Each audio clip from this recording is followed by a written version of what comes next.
The weather was perfect for a wedding. Blue skies, a soft breeze, and sunlight filtered just enough to make every photo look like it belonged on the cover of a bridal magazine. The Harrington Estate, a sprawling vineyard and country manor in upstate New York, had been transformed into a fairy tale venue. White roses curled around marble columns. The sound of a string quartet drifted from the ceremony space, and guests, dressed in their finest, moved between the champagne tent and the grand ballroom.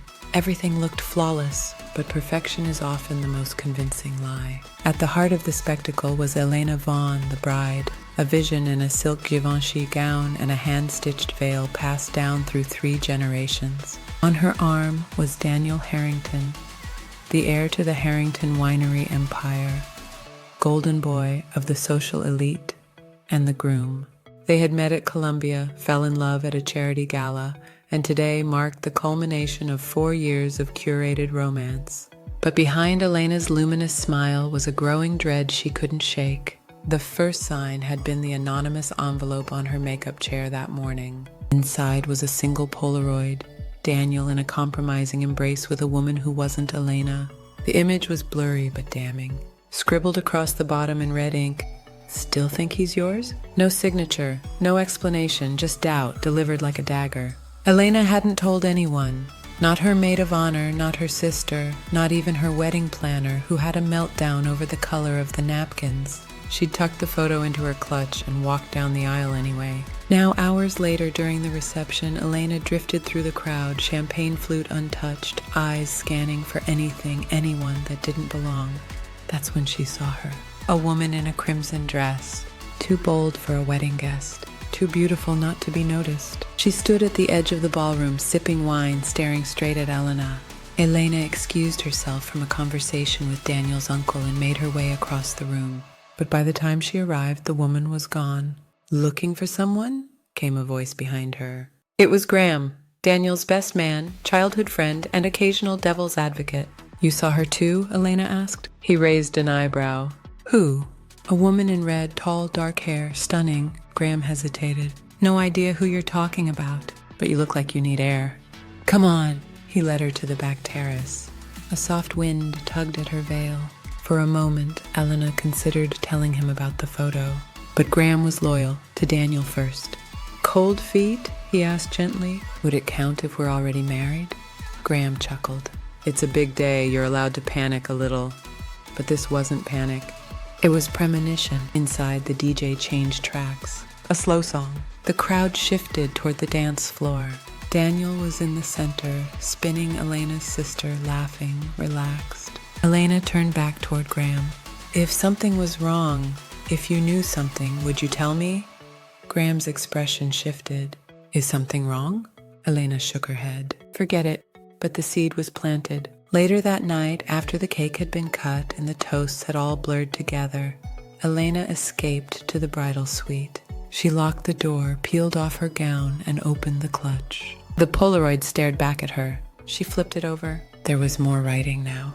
"Ask him about Savannah." Her blood ran cold. She pulled out her phone and searched Daniel's messages. Nothing obvious. But when she opened his hidden photo app, one she'd found once by accident months ago, she found an album titled Paris. She had never been to Paris with Daniel. Inside the album were a series of photos, Daniel and the mystery woman, kissing under the Eiffel Tower, lounging in a hotel bed. One photo showed her holding a ring box. Elena dropped the phone. It was the same ring he'd given her, and in that moment, the veil of perfection shattered. She didn't scream. She didn't cry. She began to plan. Tomorrow would be the wedding brunch, and that's when the reckoning would begin. The sun crept across the Harrington estate as the brunch tent filled with hungover guests in linen suits and designer sunglasses.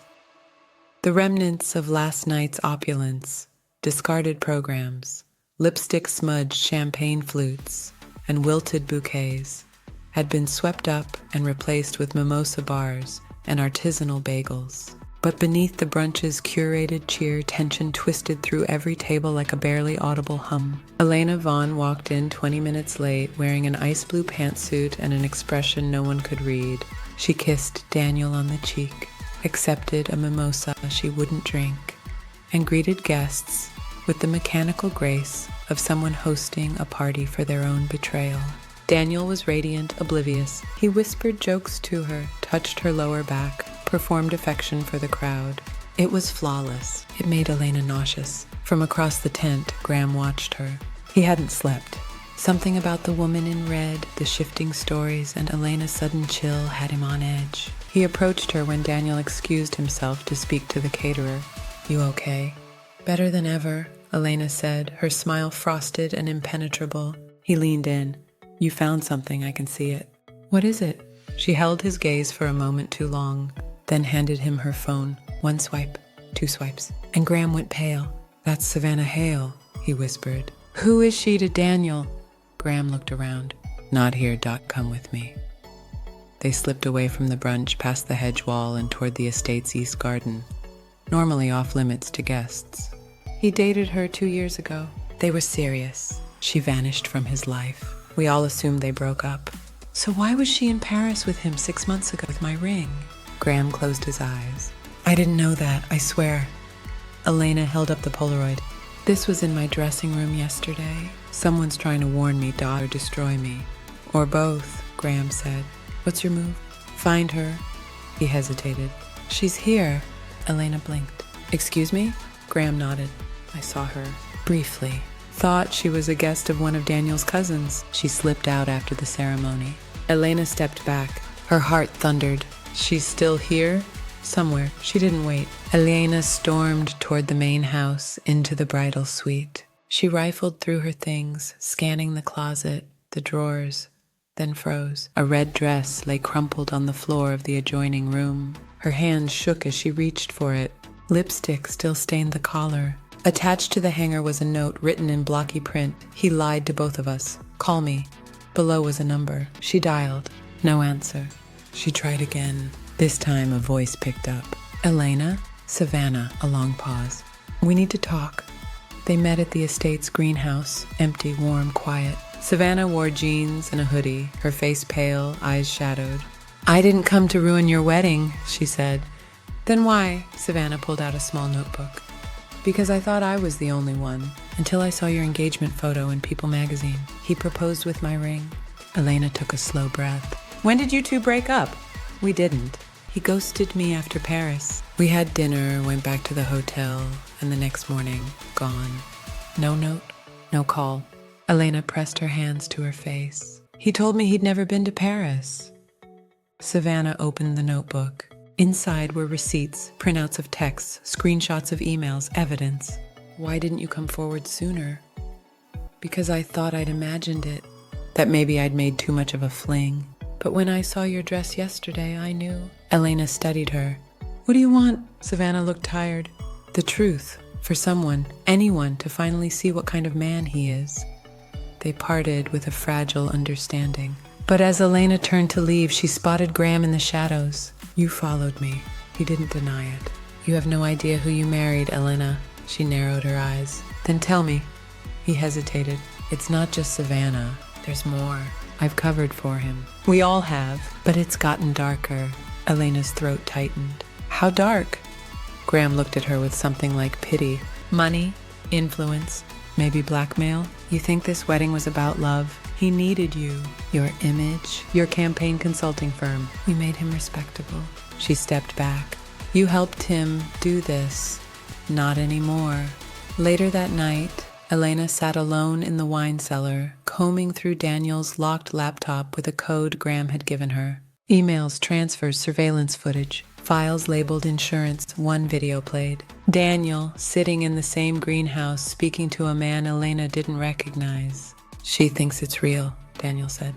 "But once we're married, her firm will merge. I'll have access to every donor file, every client list." The man laughed.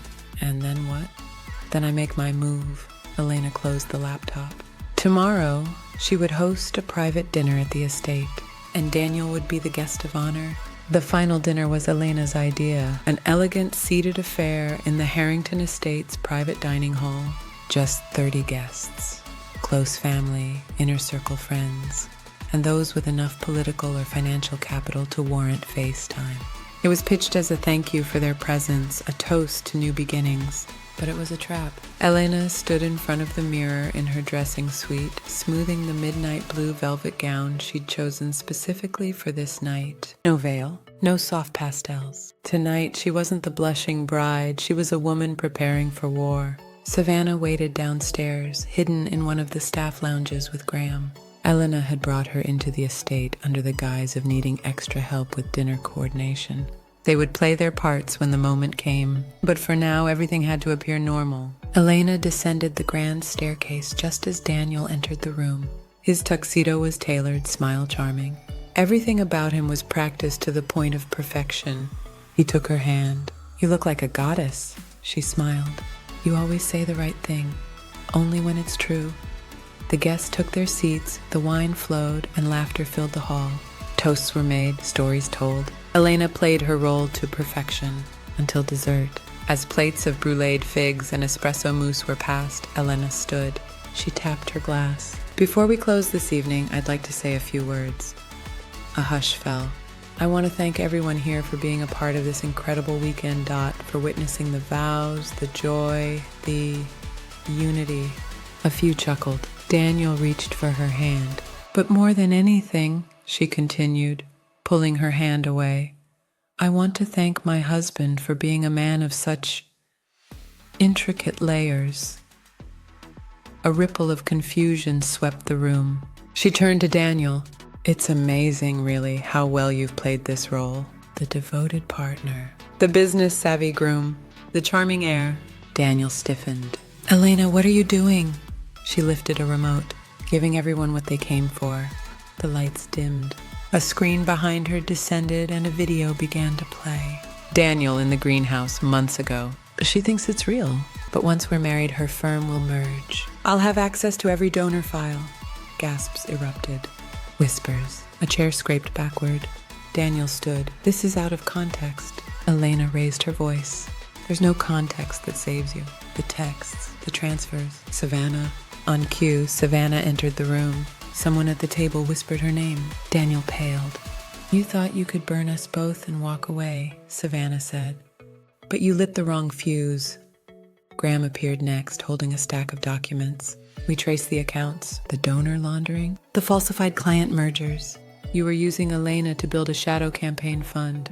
Daniel lunged forward, but 2 security guards intercepted him. Elena had hired them earlier in the day, not the estate staff, private.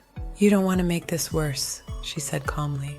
Daniel looked at her wild-eyed. "You set me up." She stepped closer. "No, you set the stage. I just took control of the final act. Police arrived within the hour." The guests dispersed in stunned silence. Cameras flashed as Daniel was led out in cuffs. But the story didn't end there. In the days that followed, news of the scandal broke wide. Not just the fraud, but the betrayal, the affairs, the manipulation. Every dirty secret Daniel had buried now danced in headlines. Elena refused interviews. She withdrew her firm from all campaign affiliations and quietly began building something new. Savannah stayed with her for a time. They didn't become friends exactly, but there was mutual respect forged in fire. Graham, ever the cynic, became Elena's most unexpected ally. He helped her rebuild, filter out the snakes, and navigate the media frenzy. 1 month later, Elena stood alone in the vineyard's south garden, the only place on the estate untouched by deception. She wore no gown, no makeup, just jeans and a cable-knit sweater. She watched the wind twist through the vines and breathed in the clean, unscripted air. No ceremony, no vows, just truth, something new.